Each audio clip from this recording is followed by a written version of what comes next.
Okay, I don't know. I don't know if we're live. Hello everybody. Let's see here. Okay, it looks like we're live. Okay. All right, so I am not alone. I have my normal Saturday co-host here, everybody.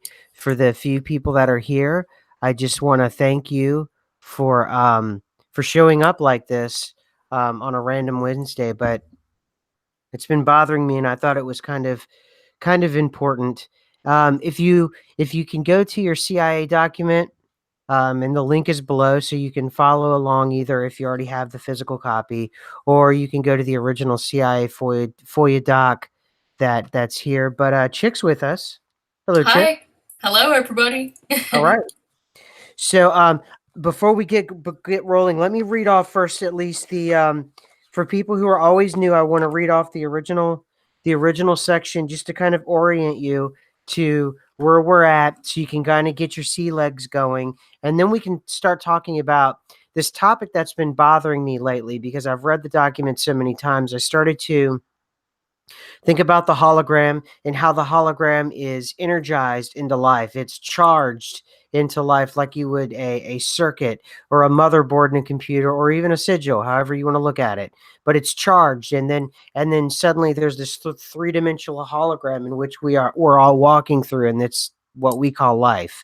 So before I start all that, let me read this real quick. So if you see in the description notes, I have page 8, section 14. We'll start there.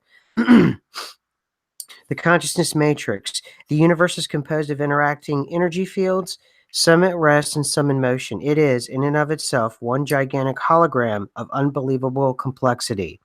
According to the theories of Carl Pribram, a neuroscientist at Stanford University, and David Bohm, a physicist at the University of London, the human mind is also a hologram which attunes itself to the universal hologram by the medium of energy exchange, thereby deducing meaning and achieving the state which we call consciousness. And since we're on page 8, we're going to move immediately into section 13, which is right above section 14 there on that particular page. If you could turn your attention there, it'd be helpful. Page 13, section 13, the part that encodes the whole. Of further importance is the fact that even if we dropped our frozen hologram, and before this section, they talked about trying to help you visualize what the hologram is. And they said if you were to freeze the hologram, almost like just an instant freeze. So, anyway, imagine everything around you in an instant freeze. That's the hologram. Even if we dropped our frozen hologram of the ripple pattern on the floor and it broke into a number of pieces, each individual piece would recreate the entire holographic image all by itself. The smaller the piece, the fuzzier and more distorted would be the resulting holographic projection. But the fact remains that the whole projection would be made. The key to creating any hologram is that the energy in motion must interact with the energy in a state of rest, non-motion. So there we have our duality, and also there we have the idea of the holographic world and the fractal world. And I mistakenly, there's someone called a mathematician in chaos theory called Benoit Mendelbrot. He's a fractalist, and he talked about fractal patterns. Fractal patterns um, are very, very important because he says they're self-similar and they have an inherent property of no matter how close or how far or whatever point of view you are of that particular fractal, it will always remain the same. That particular pattern, it will always remain the same. So you have chaos theory mathematicians, then you have the chaos magic magicians who talk about basically um, energy in rest and energy in motion, and therefore you have our duality, the as above, so below. And then you have the parts of the whole that are being encoded. And then you have on top of all that layered with the CIA document. And that's really just to get our conversation kicked off, get everyone on the same page if you're new, and people who aren't new, it will get you sort of oriented to where Chick and I are going to go with this thing. So I just want to thank, I already see 41 people are here. It's wonderful. I'm seeing a lot of familiar faces, and I want to thank everybody. So Chick, okay, so we have the hologram. The hologram springs forth from the human mind. So what I want, what I've been wondering and what I'd like to talk about here is, if that's the case, how is it are we supposed to do time travel, or how is it that this can explain the parts of, like what we talk about with the multidimensional universe? Sagittarius is perhaps still there or not, but we're certainly in Orion now, so we're talking about a minimum of two versions of reality.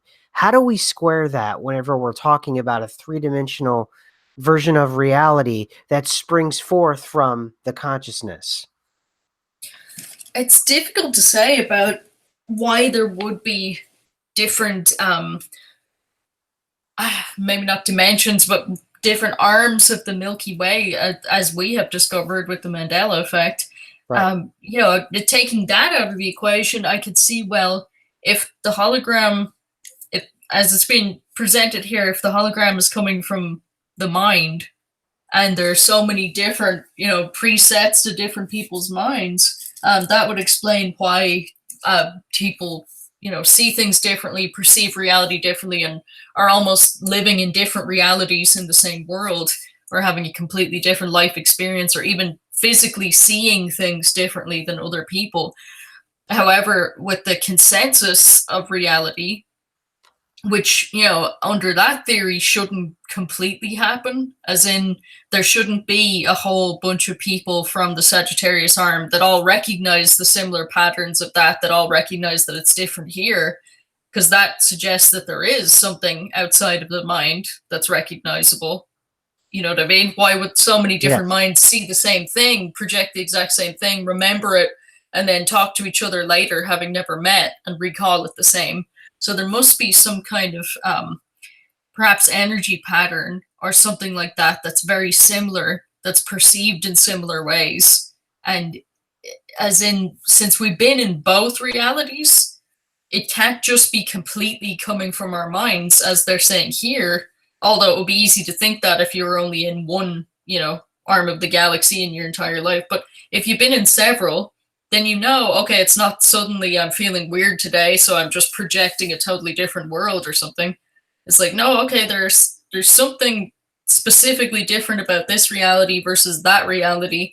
So there must be something underlying, perhaps the structure of the hologram, whatever it is that we project this onto, may be fundamentally different.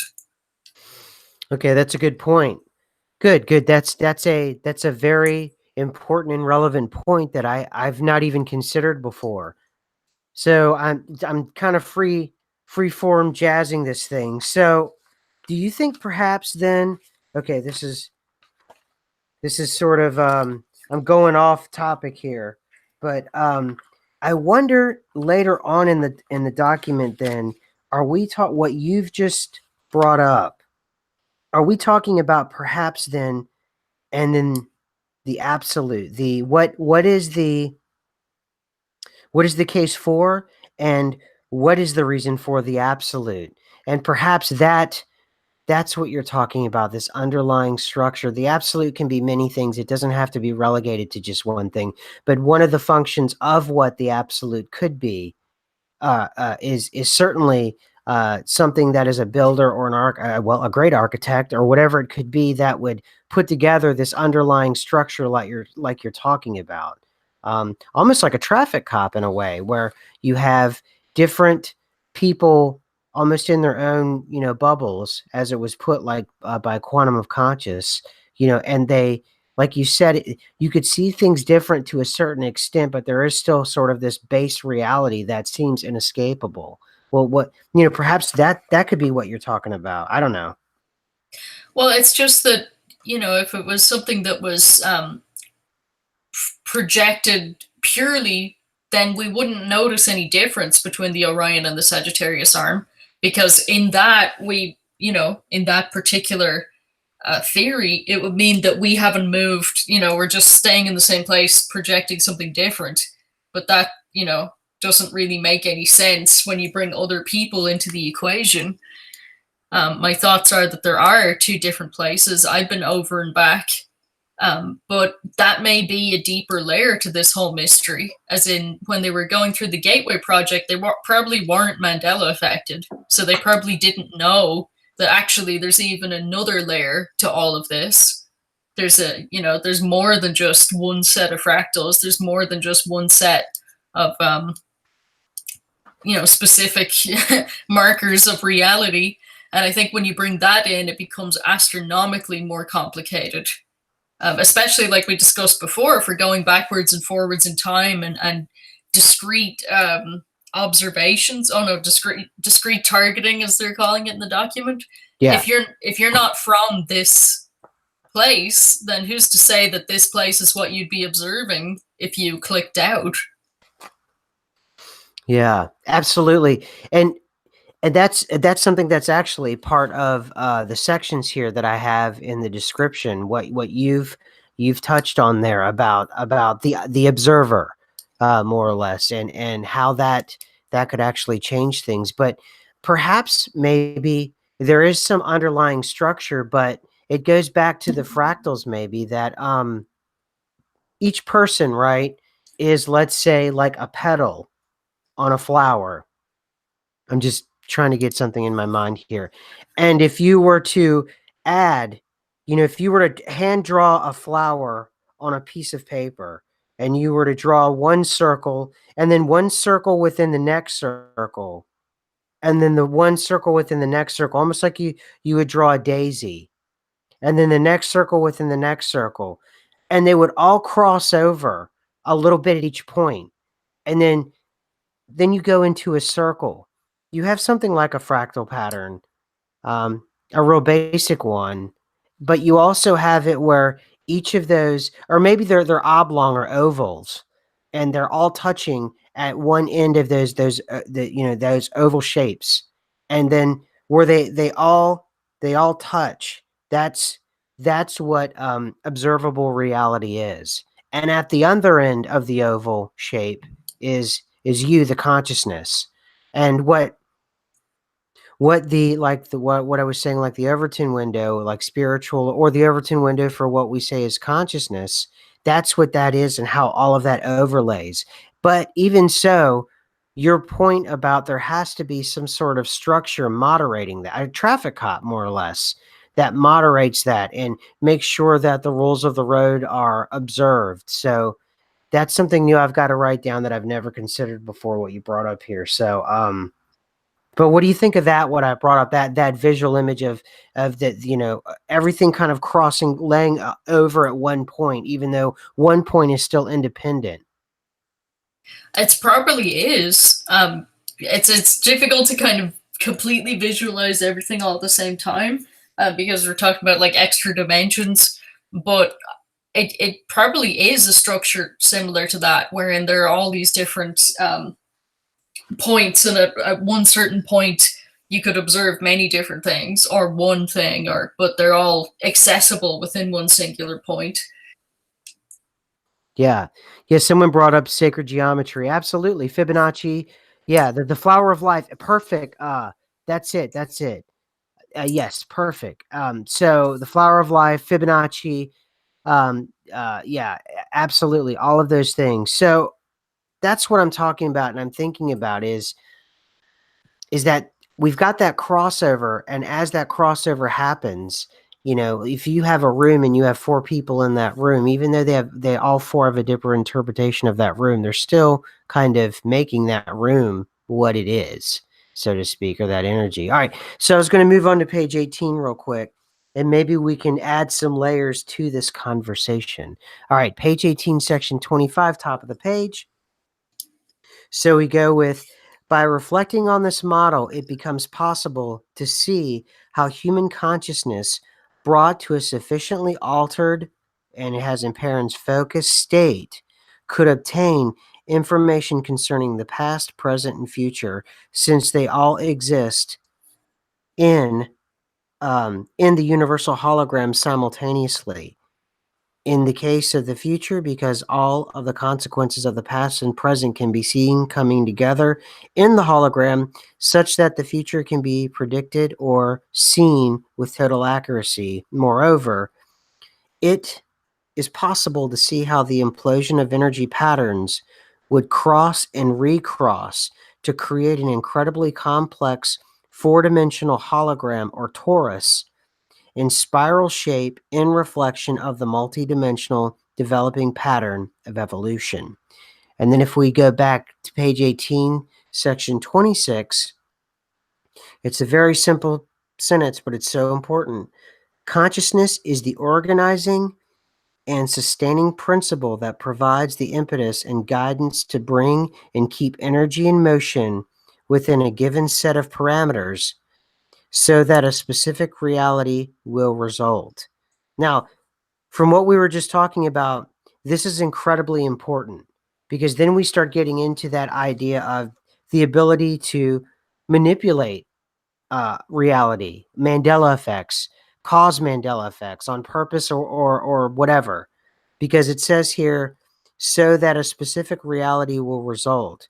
If you can take an energy form, whatever that may be, and you were to be able to manipulate that energy form with whatever technology they may have 35 years on, you're going to be able to change the reality or the consciousness of either the individual or the group, is what I read from this. At least this is what their musings were 35 years ago.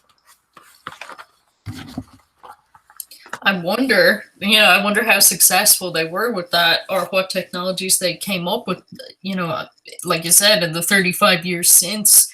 I do think that there is some kind of underlying structure, but maybe because it's probably not relevant to what they were trying to achieve, that it wasn't focused on so much. Because, there's so many different testimonies that people give if they have an out-of-body experience or a psychedelic experience or something like that. And from what I've seen of people talking, they tend to see a lot of similar things when they're in a different state of consciousness. And this is people that don't know each other, obviously. And that says to me that there is something going on. Now, what it actually is versus how we perceive it is another question. Because, as it says in this document, you see things backwards and forwards at the same time, or you can, depending on what kind of perception you are able to have, how much processing power is in your ability to kind of unravel or unpack what you're seeing, because not everyone can decode things going backwards and forwards and possibly other directions at the same time. Oh, can I jump in there? Because that is actually page 24, section 33. You are really on it. There we go. I know. And this is we're actually demonstrating, because I'm assuming you didn't read, that was off the top of your head, I assume, right? Yeah. That was Okay, just cool. considering what it could be.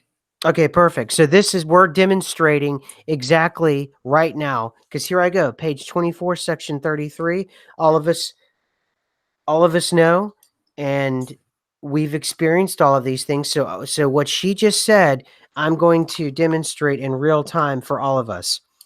And so section 24, page, here we go. Finally, as Melissa Jagger writes, there is another potential problem area in the sense that, and this is when they're talking about the clicking out and the targeting. Finally, as Melissa Jagger writes, there's another potential problem area in the sense that holograms can be viewed pseudoscopically.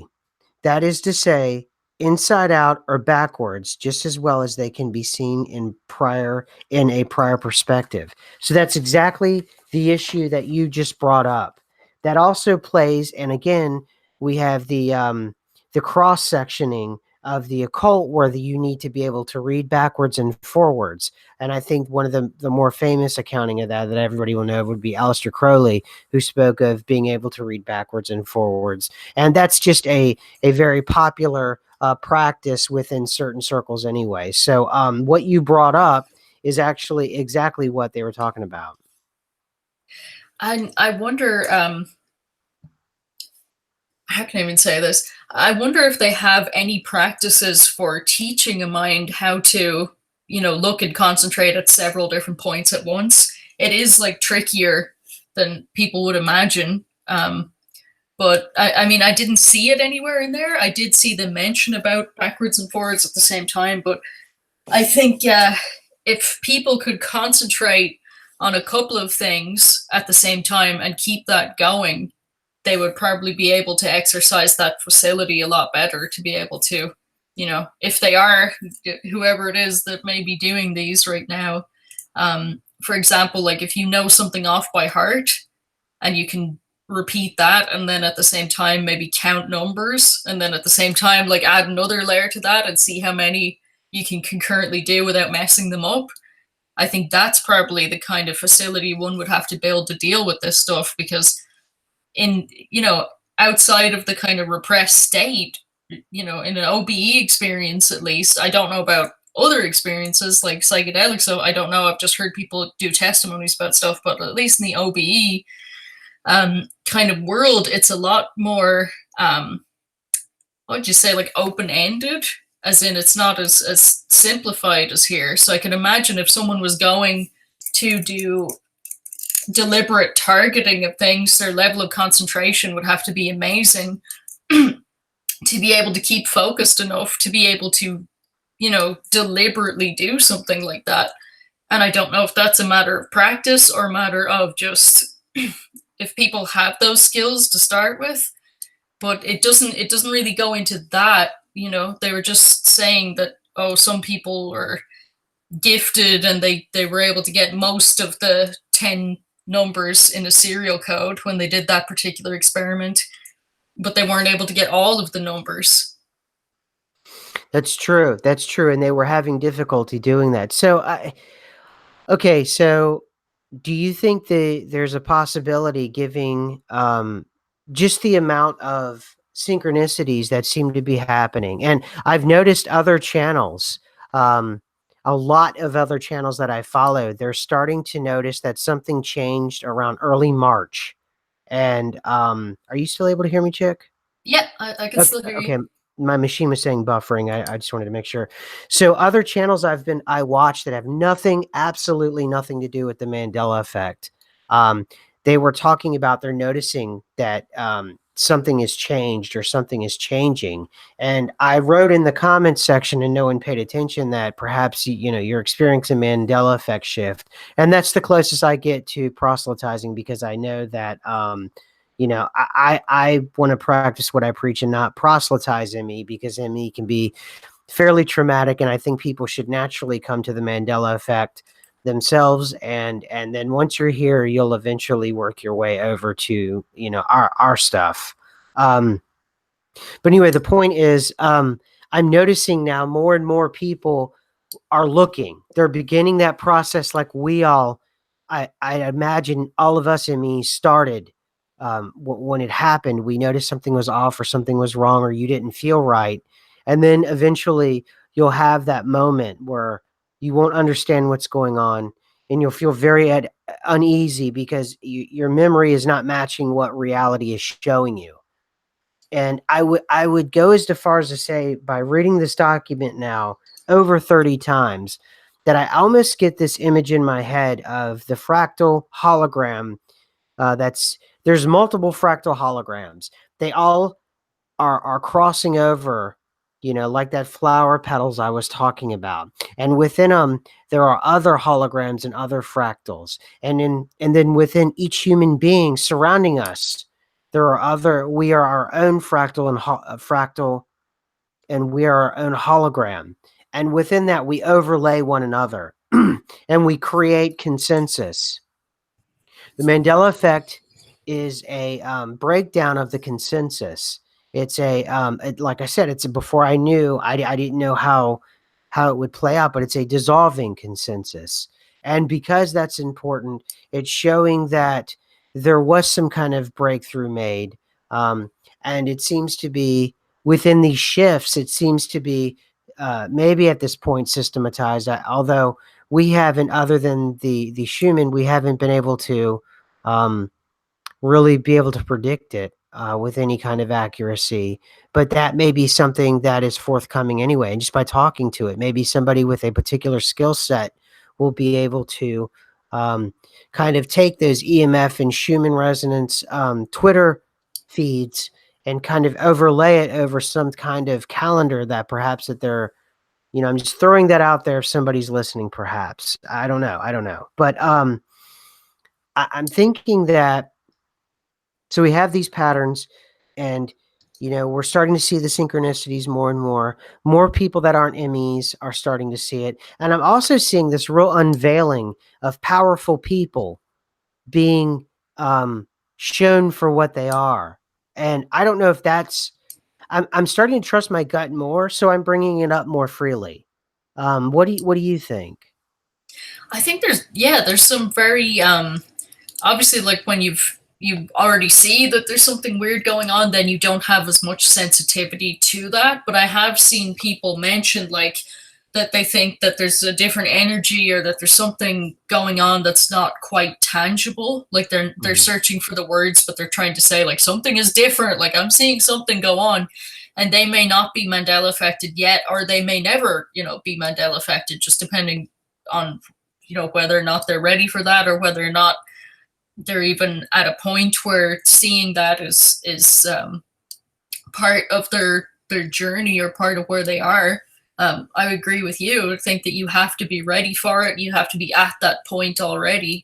It's not something that I think you can force yourself to wake up to, because I think you can see the change, but you can't make the connections in your mind until you're ready to get there. And I think that people maybe they won't need to be Mandela affected. Maybe some people will be able to just kind of have, obviously I think the Mandela effect's very important, but I think that maybe some people are just kind of waking up to in different ways. And I'm not sure, will it reach a point where everybody has to wake up because it's just so obvious? Or Mhm. if this is kind of going to drag on for a couple of years longer while people are saying, oh no, everything's the same, everything's the same. And the reasoning for that is because they don't have any markers set down of things to watch to see if those things change. Now, what I'm wondering too is, oftentimes, people talk about, particularly in fringe culture, truther and all that. I don't think they understood the power now of what propaganda, really meant, or public relations as we call it now. What the power of it? I'm kind of shifting on you, sorry, but if we are sort of the arbiters of reality, and even with this underlying structure that we're talking about, and we are our consciousness can create it and our perceptions can create it. Would it be fair to say that what we're being fed of what's possible and what isn't possible in our subconscious is actually manifesting actually what is and isn't possible, not in a metaphorical, but in a very literal way, like very, very literal. And that's why it's so important to indoctrinate from birth. What are the four corners of the Overton window? How you're able to color in and out of the lines of the coloring book, so to speak. And I'm thinking that is why it's so incredibly important. That too may be why NPCs or people that are Mandela affected, they they are so violently, maybe not physically violently, but their reaction is so powerful when you can prove a Mandela effect to someone. And why they withdraw so hard is the fact that what you're really actually doing is you're exposing a truth that they're really unequipped and they're not ready to deal with. I mean, I think that that's got to be part of it. It's not the reaction that I think that all people would have. As in, I think that there are people that react a lot more violently, so to speak, to it, emotionally violently, or their upset is greater, and that may be to do with their ability to control emotion or to control impulse, but it could also be to do with how much they rely on this kind of illusory situation that they're in. And if you start to make cracks in that, they'd be willing to take a swing at you. You know what I mean? They rely on it so much. And you don't get defensive about something that you really believe is solid. And you don't get defensive about something that you're not worried is going to become kind of unhinged one day. You know, I kind of reading into their responses and saying, well, on some level, you know what's really going on, and that's why you're upset. Because if you had no idea what was going on, there wouldn't be a uniformity of upset in you people when this is brought up. There's obviously something very deep at play here. Although I do remember that one person saying to me, what if everybody wakes up and the whole thing falls apart? Maybe they have to be like that. Interesting. Interesting. And I like the idea of what you said about the uniformity. There is a uniformity to it, isn't there? And there's a uniformity not just I mean, it's all over. The way that you described it, the reaction, the way I've experienced it, the way people in the chat have talked about it, the just in general on on other channels. It's very interesting that there is that uniformity. But then again, that goes back into this patterning and the uniformity and the hologram and the fractals, and there is a uniformity to almost everything. Even those kinds of reactions to it too, and it's very odd. The only thing that isn't uniform is the Mandela effect. Yep, I would agree with that. It's like everything else is kind of almost patterns of the same things happening over and over. And I think that's one of the more difficult parts of the effect is the weird uniformity of all these people who have never met each other, all responding the same. You know, how, like, we know how weird that is, but I mean, to somebody that's just coming across that, it's like one of the weirdest things you'll ever see. It's weirder than seeing the Mandela effect stuff changing in the first place, is seeing how the people react to it. Yeah. The only ones that react to it in any way that seems normal are the ones that are awake to it. And the ones who aren't all have very, very strange responses. As in, the response I would expect would just be to, you know, be a bit confused about it and perhaps be a bit concerned about it. Or, you know, on the other hand, like, not believe it. But you wouldn't expect someone to get violently, like, offended about it and just angry. Like, that doesn't make any sense at all. No, it doesn't. It doesn't make sense whatsoever. But so I'm thinking too, perhaps, you know, I'm wondering if this thing has gone far enough to where they want us to know, and we're part of, inadvertently, we're part of creating. And I wondered this Sunday, you know, because people were questioning the document, the CIA document, and why it's out, and why would they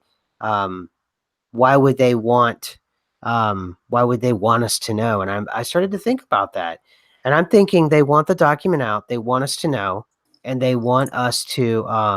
Lanessa brought up Carl Jung. Absolutely, yeah, we're totally talking about that. That I think the Carl Jung subconsciousness thing, and I think the absolutely cross. It's a nice cross section there, Lanessa. But the I'm thinking they want it, and they need for us. This is like a soft disclosure in a much bigger way, because if you think about it, they admit to non-corporeal intelligences, meaning non-human intelligences. They admit to they've at least contemplated changing the nature of our reality by freezing it and breaking it into fractals. They've contemplated the idea of moving within in a non-traditional way. Let's be really nice about it, in a non-traditional manner, moving through this holographic reality by, you know, going to the past, the present, and the future.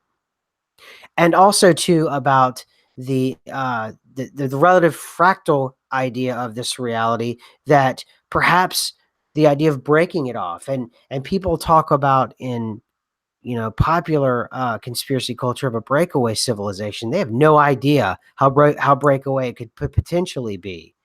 But what I wonder is there one soul within all of this, or are there multiple souls that are you? And perhaps sometimes when you've got a bad feeling, or sometimes when something happens that's just not right, perhaps something's happening to you that's many fractals away. Because remember, the way I like to describe it is each version of reality is like a page with 3 paragraphs. Then you turn to the next page. It's all the same except for maybe a colon's out of place or a sentence is just changed just by one word. And then finally you get to the end of the book and the 3 paragraphs aren't the same. Perhaps there's like a ripple effect through each of the changes when something happens to you. And that's when you get those mood swings that you weren't expecting, or you just get an odd feeling and you call loved ones and they're not dead, or something bad has happened. Everything is okay and you have no reason why you felt this way. I know there's a spiritual component to this and like spiritual attacks and things like that, but perhaps that could be part of it. I don't know. I mean, what are you thinking about that? I'm just thinking about all the things that we're talking about right now, and I think that what they used to say on at least some of the people I knew used to say in the Sagittarius arm was they have to hide things in plain sight to make their kind of to make their perhaps magic-y, sigil-y stuff work. And it's not that I'm saying that this is like a sigil or something, but what I'm saying is like, why would they release it? Why would they put it on front of you? It seems to be a common thread, or at least it was, in the kind of fringe, more conspiracy culture back then, that people were noticing that a lot of weird things were hidden in plain sight right in front of you. And the situation seemed to be like, if you didn't notice it or if you went along with it, that was enough of kind of a consent for it to have some kind of influence over you.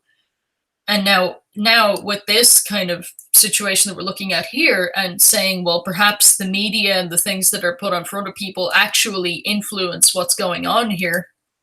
Because if Orion really is holographic and it really is projected, if you convince people that this or this is the truth, then it will be, because they're convinced that it is, and that will hold it in place because you have so many numbers of people all believing that it's true, and through consensus reality actually affecting, as the observer affects the particle in quantum physics, actually observing actual reality. I don't think they're completely projecting it out, like I said earlier. I think there is the scaffolding of reality is there, and we kind of paint it with our minds. Like, the scaffolding of the building is there, but your mind paints it with either a laurel or a yanni or a blue dress or a yellow dress or whatever it is that you're projecting onto what you're seeing. And that could be the effect that perhaps the conscious observer has in this world, because if it is holographic and it is quantum and everything like that, it would go along those rules.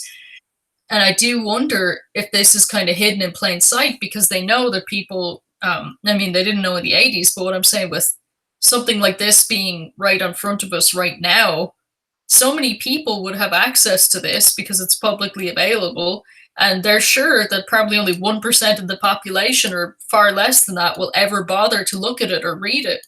It's not going to break the spell and wake people up. People are going to willingly stay half asleep and keep projecting whatever you tell them is real over and over and over. That's a great point. There's a consistent strain of thought, and I think it goes back to Alice Bailey, and they talk about the. I think it's you reveal the method. It's revelation of the hierarchy, and what you do is you reveal what you're going to do, and then when you do it, to the audience, you're able to obfuscate some of the karmic blowback. Is the idea. And so by the CIA releasing this document to us, it's 35 years old. So the technology is too old for us to, even if we were to do this, is too old for us to act upon. Two, you released it into a population that's already marginalized, which is the Mandela effect population. Three, you've then you've diverted that karmic blowback. There must be some sort of critical juncture that has happened or is going to happen. Yeah, Michael Tablett's Holographic Universe. I've got to read that. Alice Bailey, Lucius Truss, Madame Blavatsky. Yeah, all of that exactly. But you're right. They've revealed the method. The hierarchy here is also implied And unfortunately, it appears that perhaps we're at the bottom because it has to be revealed to someone in order to um, remove a lot of the blowback. And then in order to propel whatever it is forward, they have to, that this has to happen in turn, knowing that if you have an isolated population like the Mandela affected community, obviously um, you you can release something like this. They can handle it. They already are schooled in most of these things. They understand. I've already understood all of this before I read it. Like I said, it's just the fact that it was put into one document, and the fact that it and the subsequent documents that go along with this, the addendum documents to this. Yeah, it's all there. It's all there, and you're right. I think that could be that, and that's all you need is about. I don't know what the exact number for the population that it needs to be in order to advance a particular something that we don't even know that we're a part of. But it is where we're at right now. So I'm trying to, to make the best of it, which has always been my own kind of selfish quest to understand exactly what it is I'm experiencing since the Mandela effect has changed my life so radically.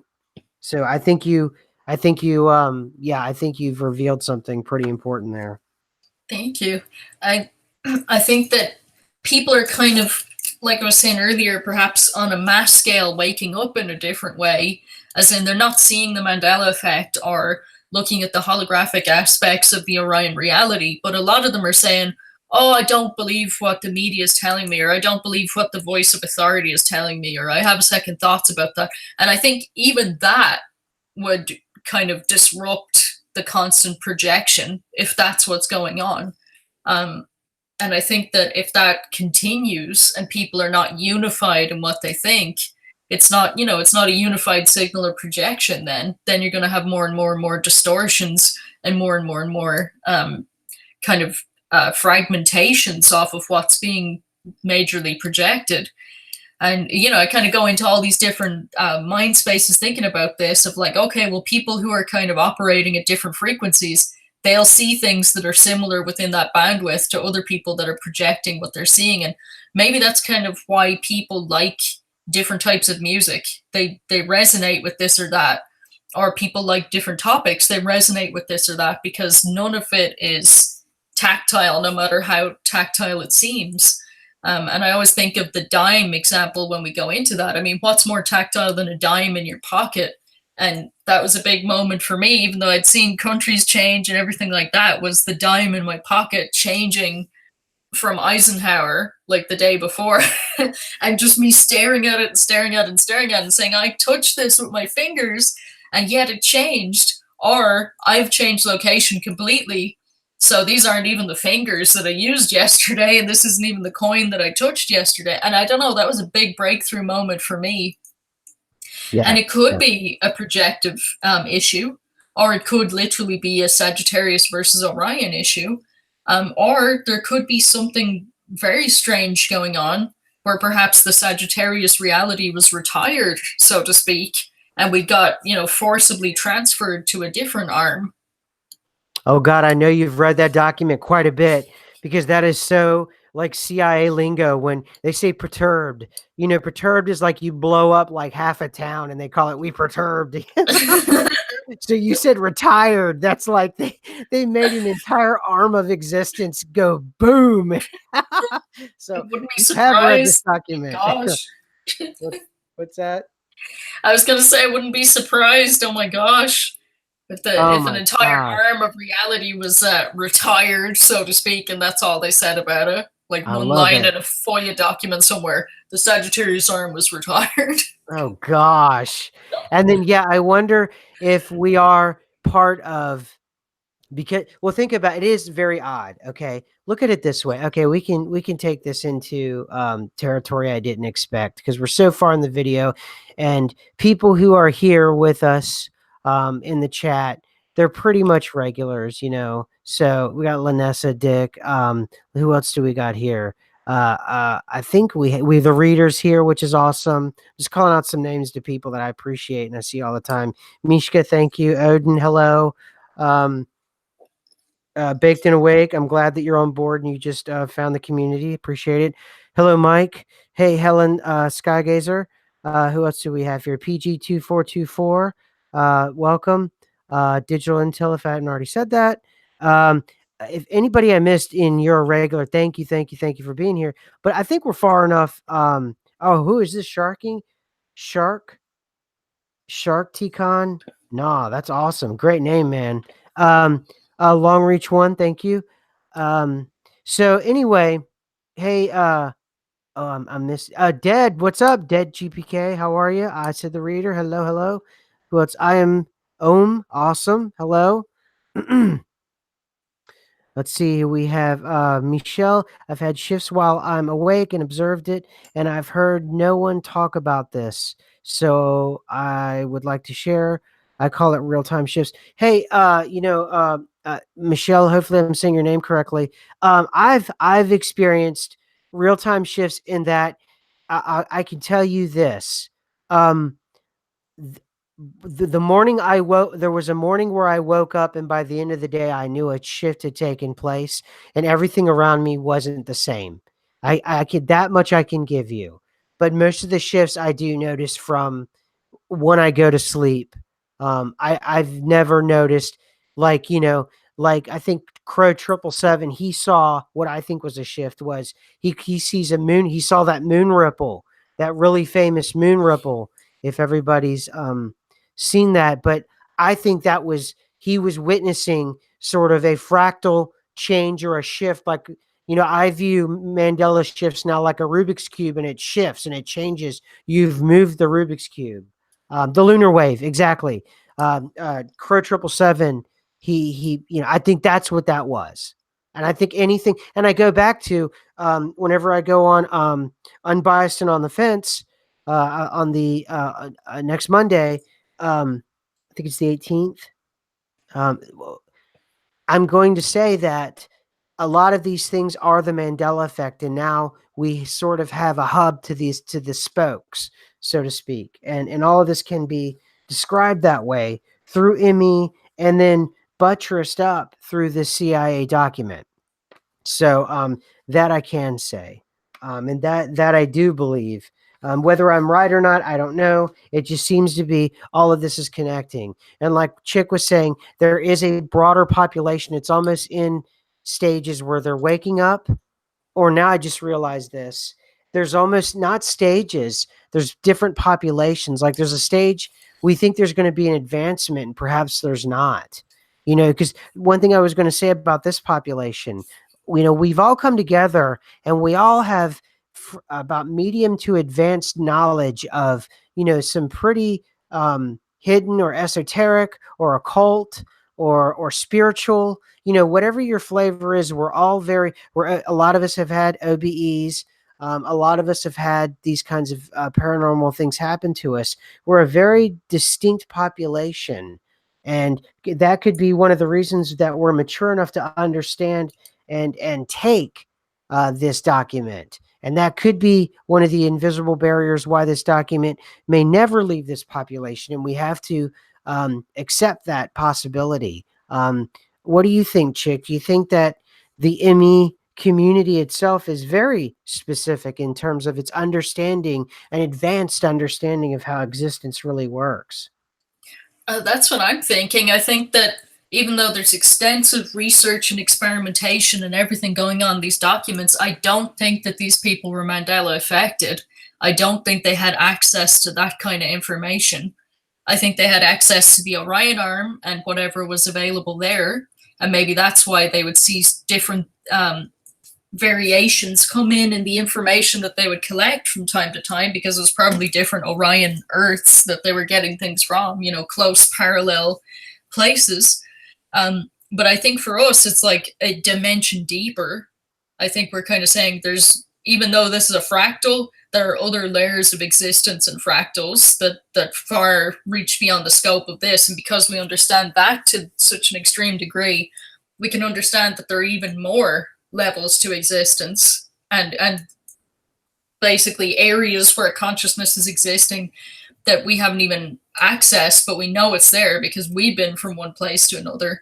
Whereas I think that these guys here, you know, their goals seem to actually be pretty simple in that they, you know, they wanted to gather intelligence, they wanted to probably have control of the, you know, the other world, which is very, you know, beyond their scope, I'm afraid, but you know, that's just kind of the mentality of like we want to have a bit of control of or insight, or you know, have a hand in or have our agents in every corner of everywhere. But I think that, you know, I think the other world is kind of, or beyond the veil, or whatever we might call it. I think that that place is a little bit beyond government regulation. Let's put it that way. I think it's a totally different experience of consciousness. It's a totally different existence. But I do think that we have kind of a deeper hold on this, and I think that even someone that was in the just in the truther community in general, I think that they would understand a lot of it, but I'm not sure how personal it would be to them like it is for us. Yeah, and I want to say hello to Dark Slayer, and Dead GPK said the Hat Man and Shadow People could be dimensional or another state of superposition, and that's exactly he, she, they said it perfectly. That's exactly it right there in a nutshell. Emmy, juxtaposed with this CIA document, explains perfectly that everything is language, and that the way that we've described these things could be absolutely completely different than the reality of what they actually are. You know, oftentimes you'll hear, and I've heard this and I've brought this up before, and the document only strengthens my argument of oftentimes these ghosts or whatever, they'll have a pattern to them. You know, they'll have a pattern to them. And the document itself says the past, the present, and the future is all happening at the same time. So really, whenever you click out, you're reaching, like Dead GBK's document, we're reaching that point of superposition. And you can look down at the flatness of the fractal and you can see it all. And what could be happening is there could be some friction or damage within 2 points of a fractal, or 2 points of two different versions or dimensions of reality, or time spaces, where that that that that veil is sort of damaged, so you can kind of see that. And that's what we would call a ghost, or you know, an entity or something like that. And then also this thin man thing, or whatever it is, another person has been injured or killed or something with this meme that's come to life. It's the Slender Man, excuse me.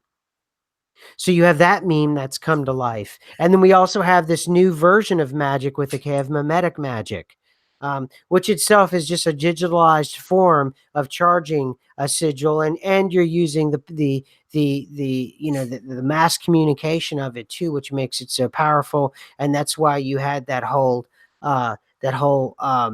higher side chat did a whole thing on it with the deity frog or thing or whatever it was. But the the point is that all of those things could be still part of a coherent and consistent part of reality, and that we just need to develop a language or an understanding even of exactly what they are, that they're not any, it's just a it was it was a pre-understanding or a more basic understanding of reality. So the only thing we could say is call it a ghost. Now that we know that there are fractals, we know that there are different versions of reality that are laying on top of one another. There's perhaps those pages or those versions are just, they're a bit too close. They're rubbing together too much. The engine is sort of kind of grinding, and you can kind of almost hear that echo or see that echo from the other side, and you shouldn't be able to. And that's what I think is something that I'd like to talk about whenever I get more into the paranormal side of this. I think that at different times in human history, we could see more, and I think that things were different at a different time. Like looking at ancient cultures and looking at the things that they would represent in their art and the things that they innately understood. Of course, nothing is ancient anymore, so probably that information is going by the wayside, or it's dissolving as we speak with the dissolving consensus. But either way, I think as far as the shadow people, the man in the hat, that kind of stuff, when you start to be able to focus on different bandwidths of reality, like a lot of you will see things like that when you're kind of relaxed, and there's a reason why it's always in your peripheral vision. The peripheral vision doesn't do the filtering that the straightforward vision does. And I think that a lot of you will agree, like if you can focus on your peripheral vision, which maybe isn't the easiest thing to do without like looking over there with your direct vision, you'll see all kinds of things different in your peripheral vision. You'll see colors differently. You'll see things, you'll turn around to try and get a better look at it, and it'll be totally different from your frontal vision than from your peripheral. My personal belief at this moment is that the peripheral vision is kind of like a periscope, kind of like a scope for the unconscious, as they say, unconscious mind, but I don't think it's actually unconscious. I think it's just non-linguistic and communicates in different forms. But I think that it doesn't filter, it just looks straight ahead, or rather straight ahead from the peripheral at what's going on. And those are the times that you usually would perceive something in a different sensory. But it ties in with what SMQ was saying too, about how the different bandwidths of reality kind of overlap. And sometimes you're seeing things that, maybe it's somebody in a different time that's looking back at you that thinks that you're a ghost, as we've seen in some recorded cases here of people ghost hunting, and then the ghost is asking them, like, are you a ghost? Like, who's a ghost here? What are we seeing? We're not supposed to be seeing this, but we're crossing paths. And I wonder, as the dissolving consensus continues, if there'll be a lot more unconventional crossing of paths with people from different times and different places. And in some situations, none of these people are ghosts. You know what I mean? Like, some of these people literally could be CIA operatives from their own literature here, who are just OBEing and walking across your living room, and you see a little glimmer of something out of the peripheral of your vision, if you're able to do that. Most people nowadays are having such poor kind of, such poor health going on with their brain tissues that they're not able to see much. It's not that they can't visually see it, but it's like they don't process what they're seeing, or they're not able to, or, there's some kind of a block there, which is so considered normal nowadays. And like I said, if you look at the art of ancient cultures and you look at what's been going on before us, it's like, no, what's normality today was never seemed to be normality in the past. I think that this is just something that's happened at this point in time. I don't think that people really understand that it's not abnormal, or, oh, that has to be controlled, that has to be looked at, that has to be stopped. It's like, no, I think every human was functioning at that level or at greater levels in the past, and that we've greatly, greatly devolved to the point where people are just confused and, arguing all day with each other, instead of actually being curious about what's the truth. Where are you? Why are you in this place? And what truly is life, and what truly is your path in all this? Well said. Very well said. And I like that idea. And I meant to bring it up and I always forget. Oftentimes it's obvious, that it could be just human agents walking by. You're right. When they're in the middle of an operation, they're an OBE, and they may not even be in your dimension. They may be somewhere else in another dimension that they're perceiving and they think they're in, and they're just walking by, and you happen to see them sort of in the corner of your eye or whatever it may be. Or people have said they've seen entire human beings just walk through walls and walk by like it was nothing. These could be agents doing that, because the way the technology is, what they were talking about doing 35 plus years ago, I absolutely think that they've advanced that technology, and that's absolutely some of the cases. And I also think too that if they were evading those intelligences, eventually they're going to get a glimpse at the scaffolding that we're talking about, the sort of thing that is they talk about, and they don't really answer it. You're right. They call it the absolute, but now that you've brought that up, this scaffolding, what do we spring forth from? What is the source from which we spring forth from in terms of this consciousness, and what is its purpose? So there's obviously something going on where they've made some sort of communication, perhaps a pact, a contract, whatever you want to call it. But I like that. I like that a lot. And there have been times where I felt like I've been watched, and there's no one in the room. And now too, that I have this understanding, I feel as if I'm a lot more calmer in situations where I would be nervous, or there have been times where I've woken up from a dream absolutely terrified, and I couldn't bring the dream back with me. But I've gotten to the point to where it used to be my dreams were always gibberish, but now I understand the language, and also too I can bring the language back with me. But not a real. I don't really have a contextual understanding of what was happening, but I also know that I don't really have that fear anymore, and I absolutely think it's related to this you know expedition, for lack of a better word, that I and we've all been on for at least the last 2 years, at least since I've been part of the ME community. But I think it's all tied in, and it all matters. And I think ghosts or demons or Nephilim or whatever you want to call it, pick your category, pick your belief system, pick whatever whatever linguistic Jacob's ladder you want to climb. Um, there is a definite series of attributes that seem to coincide no matter what system you're a part of. So that too plays into the idea of that there is a scaffolding to this fractal reality, and there are rules to the road, so to speak.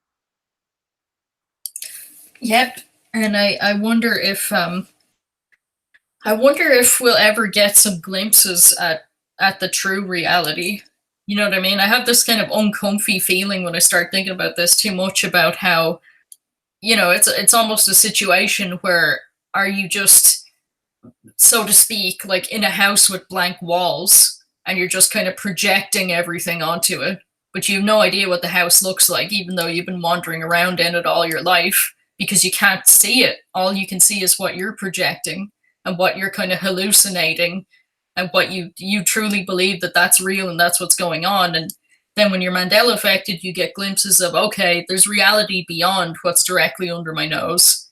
There's something really, really deep going on here. And I guess I would love to know what is the scaffolding behind all this stuff, because I think a lot of Mandela affected people, we've lost interest in the illusion. We don't care who's fighting in politics. We don't care who's fighting in the celebrity world. We don't care. Like, none of those distractions work anymore. We just really want to know what's going on for real. No, totally. You're totally right. Yeah, we're so far removed from many of those things. And I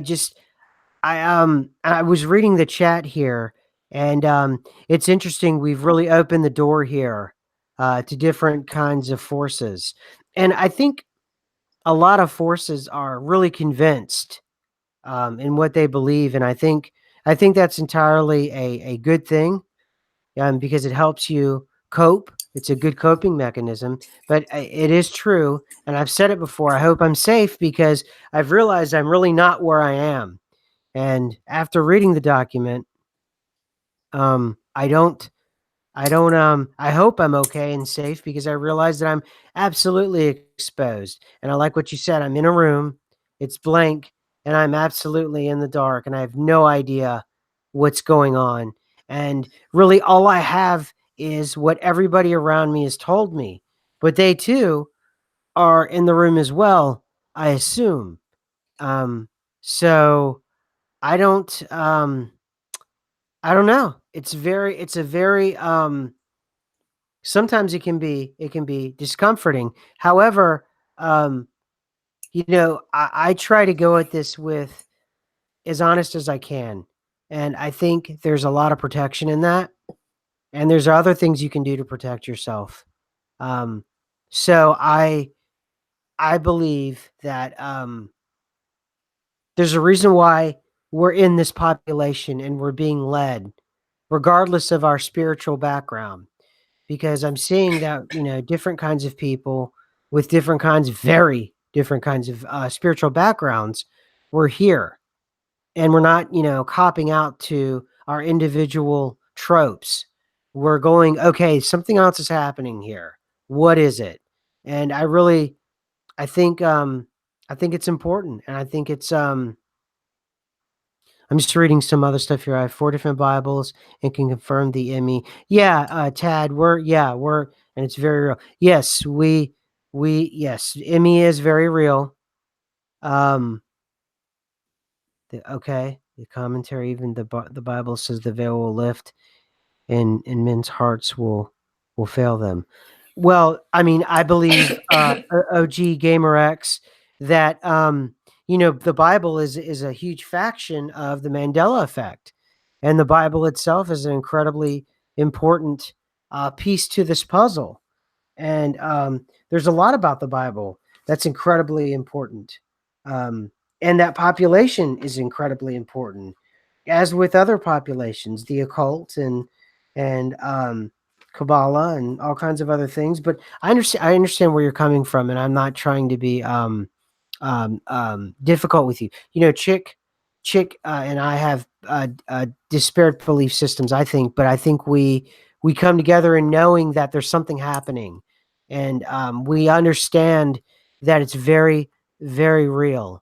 And I want to welcome you to be part of that with us.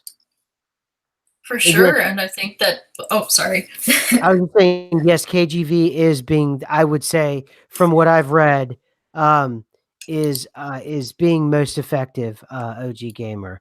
And Kabbalah is fallen knowledge. I don't know what that means, OG Gamer, but I'm sure that means something to you. So and that's what matters, is that it helps you. But I'm sorry, go ahead, Chick. No, I was just saying that with so many different people that are Mandela affected, like you were saying there, who are from completely different backgrounds, different faiths, different countries, different everything, I think that it not only is very powerful, but there's also somebody out there that kind of resonates on your level, whatever it is. And there's so many different Mandela effect channels or Mandela effect chat groups or different things like that, that I think that it's very good to have discussions from different perspectives, different points of view, different knowledge bases, because this is affecting the whole bunch of us. There's some people who would just say that they're just spiritual, but they don't have any particular faith. And some of them are very Mandela affected. You know what I mean? It's not just all one group or another group or another group. That's why I was upset when the Google results were being kind of rigged. I believe it was last year. And I made a video about that on my channel quite a while ago, where they were trying to say that the Bible effect, like the changes in the Bible, were only happening in the United States, and that the only country where Mandela effect Bible was even a search term was the United States. So I was making a video about that, and I got like all the international people I know to be like, no, my Spanish Bible is changing, or my French Bible is changing, or I'm just like, okay, there's so much like misleading that goes on. And I don't want to think that somebody is deliberately misleading, but I mean, even the last time I was making a stream there and I wanted to measure the distance between South America and Africa, they put the search pins like as far away as they possibly could to try and make it seem like South America and Africa are still thousands and thousands of miles away. And when you move the search pins to the coast, it's like less than half the distance of what they're claiming. I was just like, oh boy, for someone that wouldn't look into it, they'd see like, oh no, there's still plenty of space between those countries. But if you actually look at the measurements that they're taking and the things that they're doing, you gotta stay on top of things, because you will be misled if you can be. Absolutely. And that, oh, totally. And you have to understand, it's so important to find like-minded people. And it's so strange that we're such a um we're not like people, but we're like-minded, in that you have to be mature enough to really come together in this particular forum. And I just hope that obviously as this channel moves on and grows and changes and people come and go, that we can kind of keep up this kind of mojo, if you will. Hey everybody, I got to shut down soon here and get back to doing what I do. But Chick, is there anything else you wanted to add before we jump off here? And everybody, please hit like if you could. It really helps out quite a bit. I don't know if I'm shadow banned. I don't know. I know I'm demonetized the whole channel. I haven't had a strike yet, so that's good, I guess. But please give me some likes and tell everybody that's interested in this kind of subject matter to please check the channel out and just get the word out for me. And Chick, any parting shots? I'm just thinking about parting shots. I was looking at the maps yesterday, and it does look like everything's even closer together again. If you can, if you can handle that, I had, one of my loved ones sitting beside me, and it struck them like, because I had it up on the big screen, and they were like, "Oh my gosh, where is Europe gone?" Because they were looking at the scale of like the Nordic countries and then Ireland and the UK, which have kind of stayed the same size, and the rest of Europe has shrunk to like almost nothing, and they were shocked. And and there's someone who's like open but like a little bit skeptical, like, "Are you sure? Are you sure?" And I'm like, "No, I'm sure. Like, look at this. This is absolutely ridiculous." And I guess just what I'm trying to say there is like the changes are continuing, they're getting crazier, and we're kind of seeing different facets of reality being highlighted all the time. It's difficult to know where to put your attention because there's so many different things going on. But if we can try and keep our eyes on as many different aces as possible, I'm sure that we can put together some good theories and possible new consensuses about reality and about our particular reality, the Mandela affected people's reality, and where we go from here. Because we've obviously been released from the sleeping state, and now the next thing for us is what does reality mean to us now? Okay, we're here in the Orion arm, we're awake to everything that's going on, we're out of any kind of stasis that we were in, and what is it that we should do now going forward? And I guess that's what I'm keeping my eyes and ears open for. And I hope that everybody in the chat will too. And I hope that we'll just continue to grow and learn and expand together. Yeah, absolutely. And Lanessa brought up a good idea. We've had a Mandela Effect conference before, but I'd enjoy maybe us starting to think about having another Mandela Effect conference, maybe perhaps. And the last one was in Manassas, Virginia, which is a suburb of DC. I attended that one, but maybe we could have another one in real life and meet real life people, maybe somewhere where everybody could get to and it wouldn't be too far for everyone, which is a bit difficult. So it's just something maybe we float out, but everything starts with an idea. Right? I'm just going to end that there, put that out there. Who knows within the next year, 2 years, who knows? We'll see what's going on. And everybody, thank you so much for showing up. Obviously, the Lost and Found bin is just a couple days away. And then I'm going to be on Unbiased and On the Fence. And that will be in, let's say, 18th. That will be 10 o'clock Eastern, 9 Central, and then all the numbers behind that. And please check that channel out, and I'll be on there. So that's it. Thanks, everybody. Hang on one sec. They're just asking me to tweet out my YouTube channel. It's taking me a second to find the link. Sorry. Okay, yeah, there we go. There's the link for my YouTube channel, just because someone specifically requested it there. Absolutely. And for anybody who's wondering about Chick, all you have to do is type in Chick Mandela Effect. She'll give you the specific link. And then your what is it, Chick Effect on Twitter? Yeah, Chick Effect on Twitter. There it is. And then I'm AI_SMQ on Twitter. Awesomeness. So much awesomeness. Okay. Great stuff, guys. Thank you for being with us. All right. Are we good to go? I think so, yes. All right, cool. All right, everybody, take it easy. Bye.